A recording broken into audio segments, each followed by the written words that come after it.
and millions of dollars could be at stake potentially, and one proposal would seek to regulate how the name, likeness, and image of children are used and how kids are incorporated into social media content that's created for profit to make money. Right now, many social media experts say there's not a lot of safeguards to prevent kids from being exploited. Yeah, we always need to protect our individuals, especially those who can't protect themselves. Charles Palmer with Harrisburg University says kids have often featured either as social media influencers or stars of videos that make money on social media platforms like TikTok or YouTube. In the ideal scenario, that child is getting a share of the compensation, like they would if they were an actor appearing on TV or in a movie. But what happens in the instances where the family isn't that giving? Or isn't that nurturing, or some individual is being taken advantage of? And again, we've protected those who can't protect themselves in other cases. So this would just be just like that.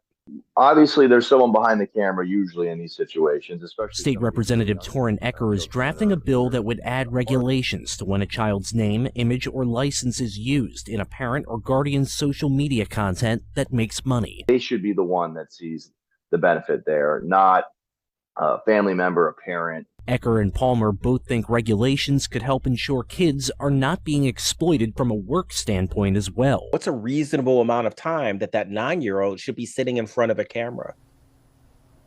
Now, Illinois recently passed a law empowering kids to make sure that they can get paid on this very issue when they turn 18. Washington State is also considering a similar piece of legislation to what Ecker is drafting. Tom Lehman, WGAL News 8.